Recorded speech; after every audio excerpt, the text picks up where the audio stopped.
Star Nation para sa detalye sang aton mga balita. Gin-isyuhan sang show cause order sang Land Transportation Office ang vlogger, driver kag registered owner sang salakyan nga imbulbado. Sa trending video kung sa diinggin lagas ang gasoline station attendant ang isa ka kotse sa Alakapan, Cagayan matapos ginaligar nga ini ang nagbiya lang nga wala nagbayad.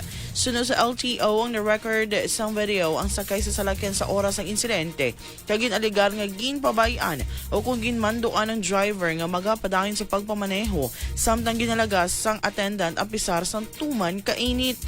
Ginmandoan man ang mga imbulbado nga magpakita sa LTO kag magpasa sang sworn statement agod nga mapaatahag kung nga hindi sila dapat manabad sa mga posibleng nga paglapas kaangay sang reckless driving.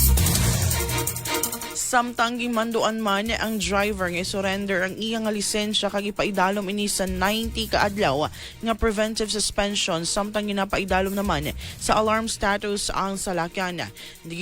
Panindugan man sang LTO nga hindi dapat nga pag-imuon nga labutaw o kun content ang mga sitwasyon nga nagabutang sa iban sa delikado.